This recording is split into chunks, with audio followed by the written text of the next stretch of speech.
I'm from here, so we were playing at a club one night.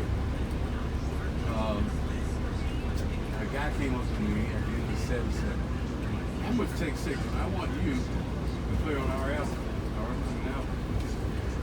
I said, "Sure, of course. Yeah, no problem. Yeah, right." I gave him my number. Maybe 6 months later, I got a call from Warner Brothers. They gave me a credit card number. Go get whatever you need for the sessions down at Warner Brothers Music. Oh. So I hung the phone up. I thought there was somebody who was pulling my legs.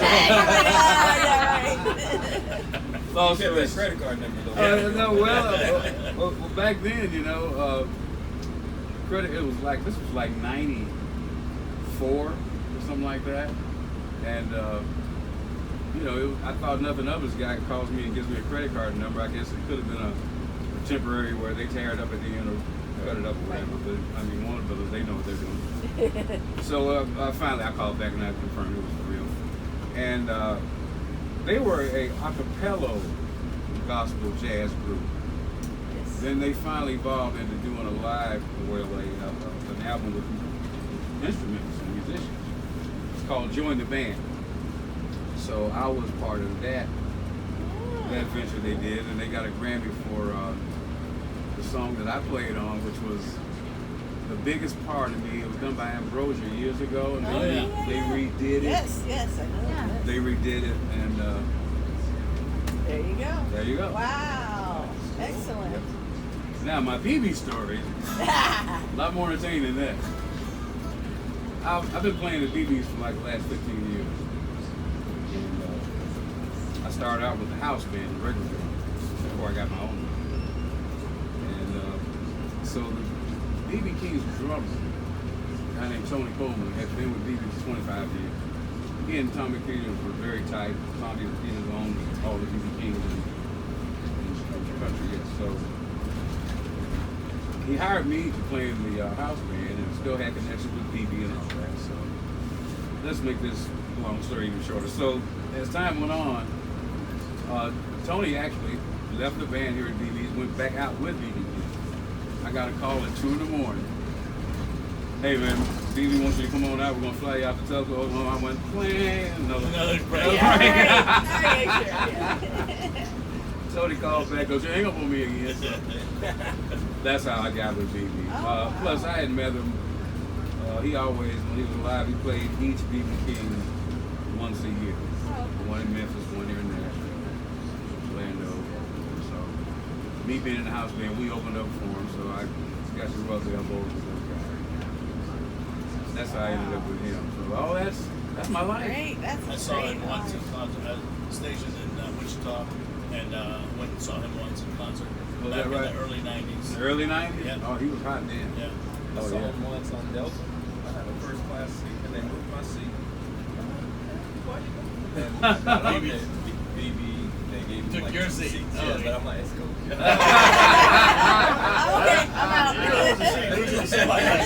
ready to go on the plane and just raise hell. Why you move my seat? It's like, oh, that's okay. Yeah, that's fair. Hard to raise hell with the king. Yeah. He was such a nice guy. You know, growing up, I got a chance, of course, to see him on the Johnny Carson show and the Bill Cosby show. Every show that was hot, he had a spot on there. You know. He sat out with his homespun, you know, country boy stories and everything. I'm thinking they can't be for real. That's the way he really was. You know, he really was. Yeah. He told me my first night they flew me out and they said the boss. They called him the boss. The boss wants to meet you. I said okay. So we go all the way back in this long buses. Things back there like nice sweet. How you doing, son? I said I'm fine. I said what's your name? I said Carl. He said well let me tell you. We're glad to have you here. He said, but let me tell you something about what I believe now. He said, I think marijuana is just like a cigarette. You jump right to that. He said, but the state, they don't look at it that way. I don't have any money for the state. Don't bring none with you on the kid. I said, no problem. Then he went down memory lane right quick. We played here at the club back in 1940. Oh, here we go. But he hit on something because the club he played at was still in existence when I began to play at 17, 18 years old. So we had a little down memory lane there. Oh, He was the nicest guy, man. He treated his musicians and everybody very well. wow. I took the gig. I was so excited. I had no idea how much I was gonna make. Just took the job. I just took the job. Yeah, BB why not? King. Yeah, what are you gonna do? Yeah, gotcha. Been on the Cosby Show. Yeah. So I said, fine. The next morning, his son, was one of the road managers, he called and said, the boss want to know you all right? I said, yeah, I'm okay. You need anything? I said, well, he said, like any money or anything? I said, yeah. How much? What do you say, right? 600? 600. I said, yeah. He said, is that all? I said, yeah, that's all. I called my mom. I said, Mama, they asked me, is that all? It's like, what? I said, ain't no telling how much I'm making out here. So I was very excited. It was a lot of fun. I learned a lot from it. And, That's amazing. you know, I started out playing The Thriller's Gone years ago. You know, every blues man alive is going to play that song is just about me. Oh, yeah. I never, ever dreamed that I'd be playing it behind me. Oh, And, yeah, I mean, that was just amazing. It was amazing. that's awesome. It was amazing. I'm afraid I got too many stories to tell. The stories. Y'all be dropping me off before I get through the second story. You want to hear a little blues? Sure. Absolutely.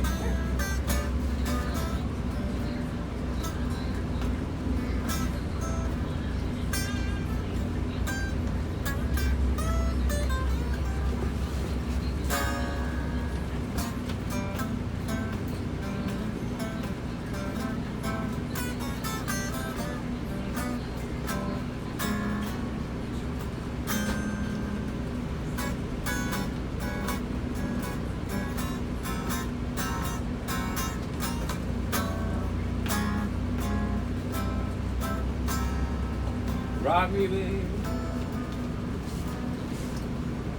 Rock me all night long.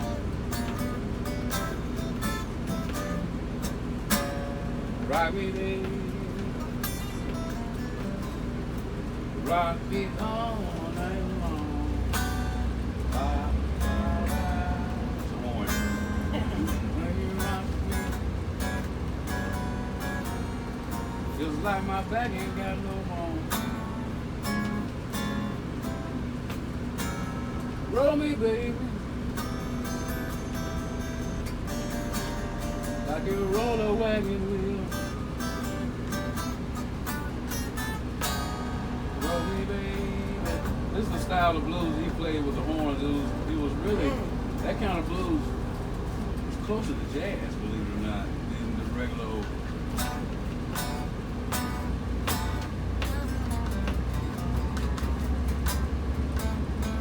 Everything he had that he preferred to play in all his hits, I noticed, were all jazz chords, maybe like nines.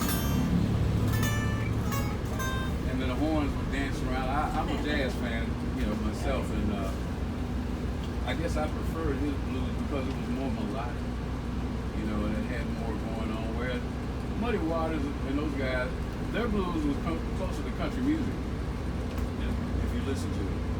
Because it's mostly Yeah.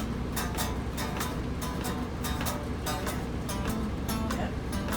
as BB was pretty cool. Did he say, oh? It's amazing, you know, we would just up close to see just how powerful his image was. Every city we went to, and we all had to, you know, wear black tux, black tie, and all black little penguins. Well, we're backstage, and all of a sudden the tour manager comes. All right, it's time to go. So we're starting to head toward the stage, and the band, drummer gets behind the drums.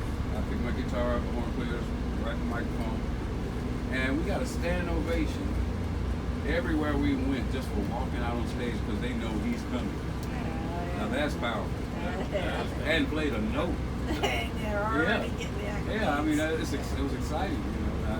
Put a little pressure on you, man, too. Well, yeah, I mean, really, the pressure for me was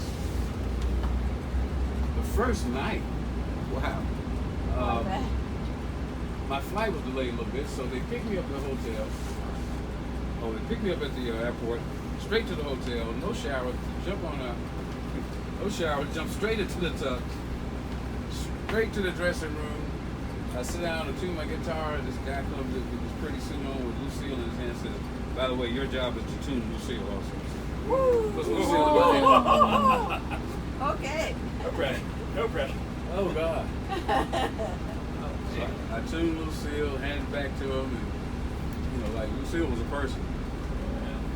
Well, nice little white towel. He took Lucille right back down the hallway. So. Wow. And I thought, well, here we go. So we were at Tulsa, Oklahoma, Oral Roberts. At the I think they have a civic center. Thousands of people. I've just left BB King's with hundreds. There are the lights. There's King. There's the crowd. But my nerves went away as soon as we hit the first note. I was ready to go. Yeah, I was ready to go. I wasn't 19 years old. I was already in my late 50s then. Yeah. I was the youngest guy on the bus. So there you go. Yeah, I was the youngest guy on the bus. That was a party bus. I think the only guy. At 50, you don't hear that too much. Well, yeah, Tony is days older than I am. And I'm not going to tell my age because I'm going to connect some people to it. Tommy Peters, me, Tony, we're all the same age. Around March. And other than that, everybody in there was older than me. And I thought, wow, this is the first time for me. And so I learned a lot. A couple of those guys have passed on since then. That was only back in 2010. Those guys have been with me 30, 35 years, 40 years. I'll never forget it. I'll tell you what, though, it makes your resume look pretty good. I haven't looked for a job since. So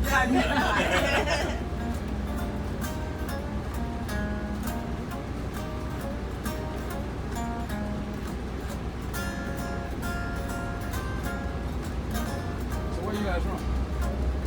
Most of us are Jacksonville, Florida. Yeah. Jacksonville, Florida?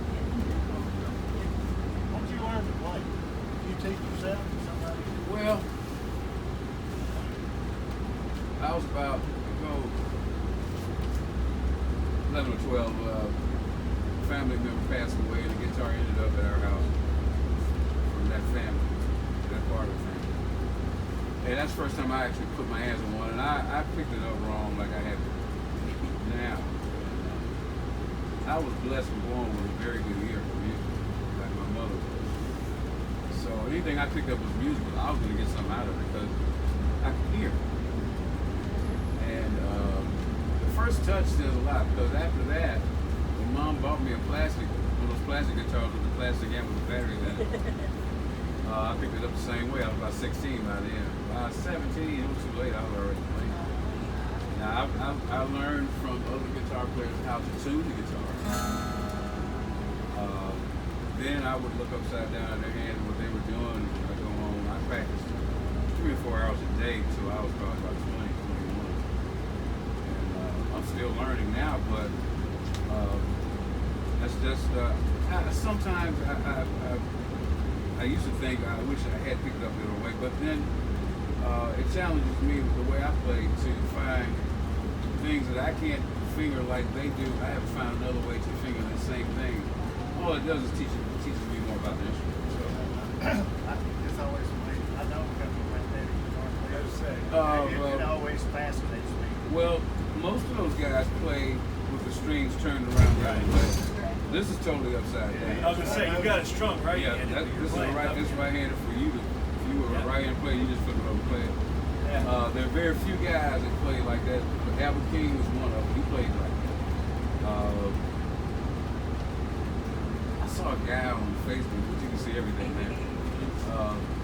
He played like that. He played quite well. And then I ended up seeing him on an award show, so that wasn't a fabrication. He could really play. But there are very few. Now, there are a lot of guys that play left-handed with the strings turned around. Yeah. Jimi Hendrix. Yep. The strings turned around. And that's a bit different. But I'm stuck with it now. Yeah, the way You did very well. Well, you know, I appreciate that, and they keep paying me, so I figure I must have done something right. Hey, that's my line. Nobody's come and leave yet. They still pay you. That's right. That's right. My service is still needed, and I work a lot, and I feel very blessed with that.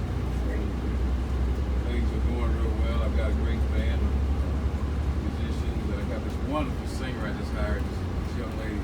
Her name is Janelle Means. She can sing everything from Bonnie Raitt to Whitney Houston. All in between. Wonderful. She is. Yes. Yes, she. Yes. Every time she comes up, she's so unassuming, you know. And I said, ladies and gentlemen, Miss Janelle Means. She comes up and she. Hi. This song is by you know, and I'm like, you don't have to talk if you don't want to, but she feels compelled to say a couple of little squeaky words, and that's fine.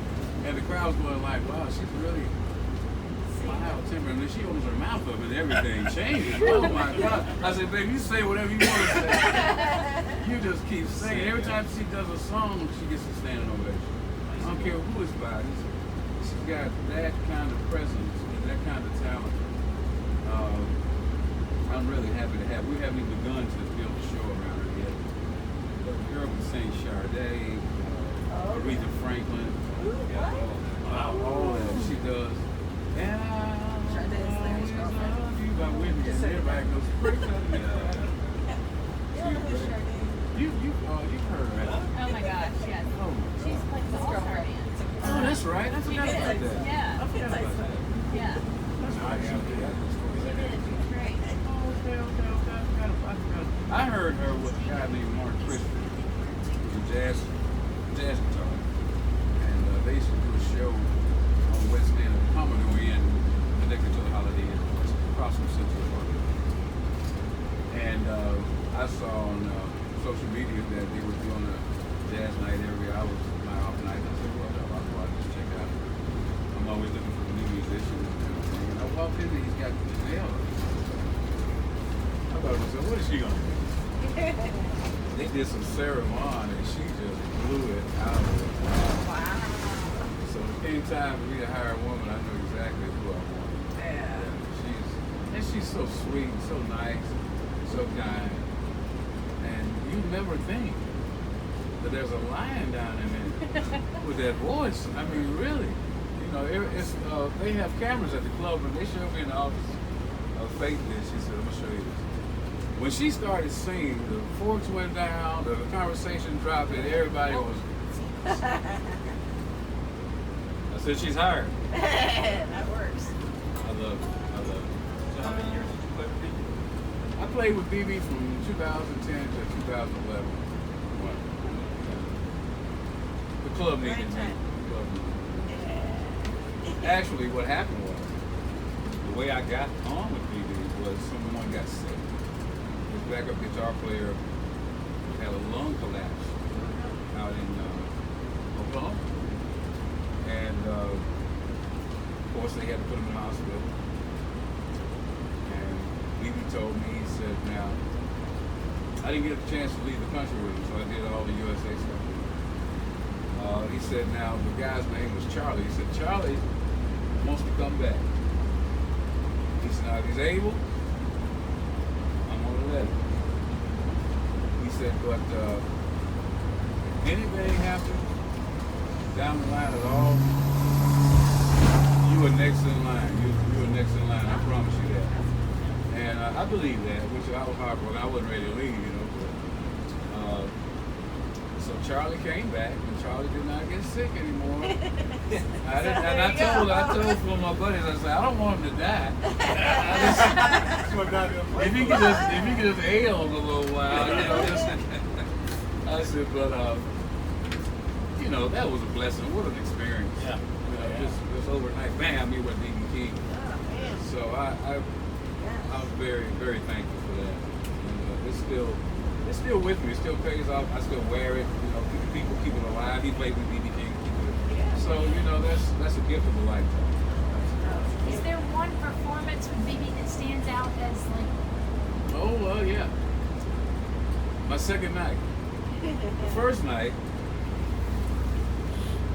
BB always had a point where he pointed at you to take a solo. So the first night he pointed at me to take a solo. I gingerly, kind of, Yeah. didn't really let loose. And I think the road manager came and talked to me the next day and said, how you feel up there? I said, oh, all right. He said, well, are you doing you? Are you expressing yourself when it's time? I said, well, this is BB's show. I'm not trying to, crowd the spotlight or anything. He said, look, the boss told me to tell you, go ahead and play. I can take care of myself. So the next night I fired it up. Oh yes, sir, I was ready for him. And and think about it, when you solo, you're gonna stand next to him. He's sitting down here, and he'll bring you up front when he's sitting there and you're standing here playing, and you can tell his reaction if he's impressed or not. So that first night he was kind of like. That second night, he looked at me like I lost my mind. He said, where'd he come from? Then he started doing this. Yeah. He liked it. I said, I got it. Yeah. So he told me on the bus today, he said, I've been all around the world, son. I've heard them all. He said, you can really play. That's a compliment. I said, it was. And I tell, a few people, like I told you that. Told my mom. I said to myself, I would give $100 a head if I could have 50 people in that room with me and BB when he said that when they could repeat. Well, that was, I was on a cloud for 80 days behind him saying that. Yeah, it really was. And every time he came to town after that, after I left, I would make sure that I got down. If I couldn't make the show, I'd get down there before the show was over and try to get backstage and say hi. He never forgot me. Last time I saw him before he passed, he had played at the Skirmihorn down in downtown Nashville, which is about 3 blocks from BB King, where he picked me up. And I got there and I hadn't seen him in a couple of years. And I was wondering, he's getting on up, he's around 89 years old at that time. I said, I wonder if he's going to remember me. And I stuck my head through the dressing room door. He said, hey, come on in here. I said, I was really, that's the biggest thing that ever happened to my music. Besides the Grammy. Wow. How many kids did he have? He doesn't know. Like 18? He claimed them all. I Did he mean, have 18 kids? he claimed about 18 of them. 18. So it meant there was more. We're thinking that maybe 3 of them might have been his. But back in that day, he was this kind of guy he was. He and your mama held hands, you were his child.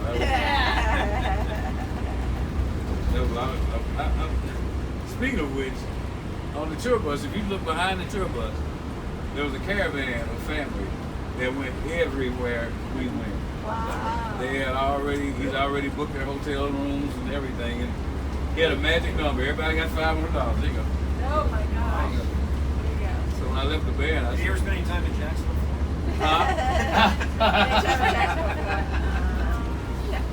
But he's an amazing guy.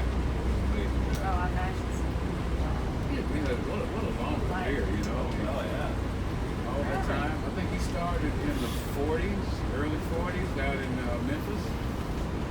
And by the time, I guess, late 40s, early 50s, he already had a regional hit record, tour bus. He had been a DJ on one of the radio stations down in Memphis. After that, I think around the 60s is when he really became nationally known. The 70s, he was international. That's when he did The Thriller's Gone. It took him to another, he crossed over just everything, just blew up. What a career. I mean, he's dead and gone. I get people, just because I played with him, I get a lot of the love that was given to him. When he passed, a year later, his nephew, Walter King, who was the band leader for a long time, couple of B.B. King tribute shows. Did one in South America, so I went down there with him to do B.B.'s part. And they had part of, B.B.'s band, and we all flew out. And the typical people was my dressing room. South America treated me as if I was B.B. King. My dressing room had, not Carl Stewart, B.B. King. I thought that was adorable. I thought that was the most adorable thing. And they treated me so nice. They really did. They love the blues down in South America. We were in Buenos Aires. What do they call it? Stars on the A. Argentina. Oh, yeah. And wow, what an experience that was. I've never flown for 12 hours. That's a long one trip. way and look forward to the next 12 hours going back home. Oh my goodness. I was praying for sleep. Please let me sleep. It's a long trip. It was worth it though. It was amazing to represent B.B. King in another country and see how much they loved the guy. It was totally amazing. Yeah, transcendent.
Still live on, just like I'm looking at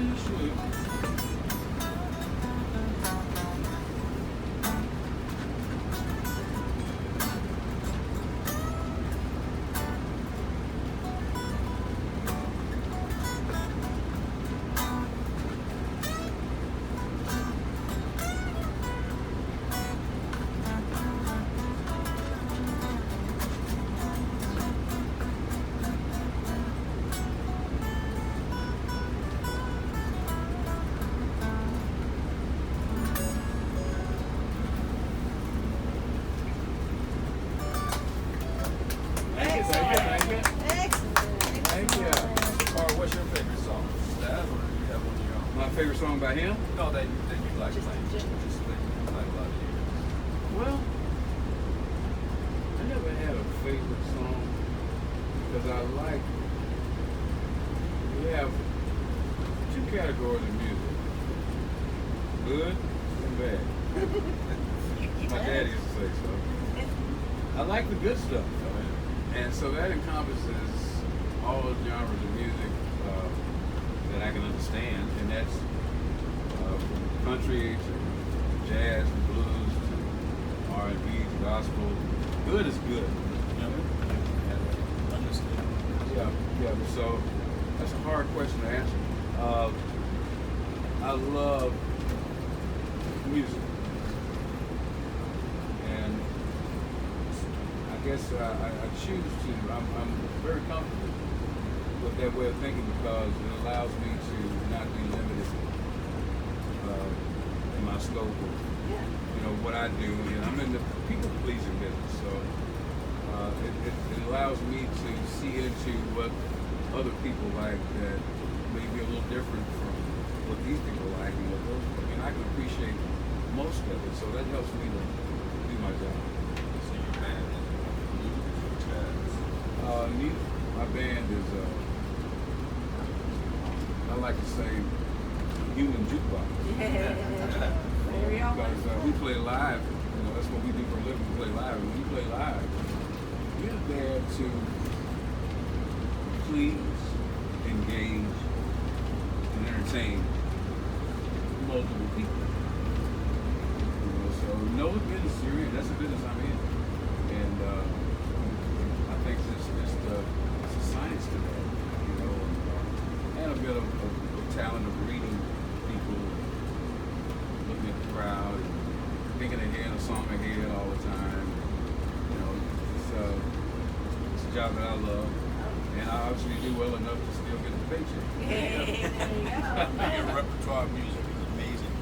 Yeah, well, yeah, I've tried many things, and everything I like, I'm not able to execute just because I like it, but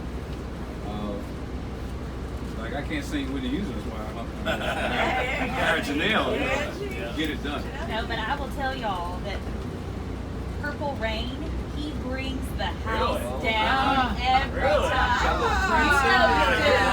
You know you do. Well, you know Purple what? Rain. I like I told you, I like many different types of music, and I've tried to play and emulate many different types of music, and it works.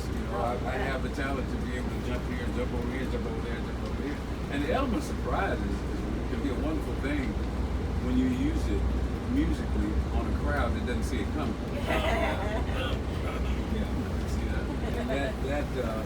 I'm good at that. I'm good at that. We're doing just my imagination. Then all of a sudden, purple rain, purple, and they got cigarette lighters in there. But yeah, the element of surprise is my way, one of my ways of entertaining the crowd. And I've been blessed enough to have musicians now, surrounded by musicians that see my vision and believe in it and are assisting me in bringing it forward. And that's very exciting. That's great. It's good to have a good team that doesn't look at the leader as an adversary, but as someone that's going to quarterback this team to the Super Bowl. Yeah. That's great. That's how I am. I'm at a good place right now. Thank you very much. Oh, thank you. Thank Thank you. you. Thank you so Pleasure meeting much. all of you. Yes, sir. Appreciate the insights. Oh, no problem. No problem. This is what I do. This is what I do. Thank you.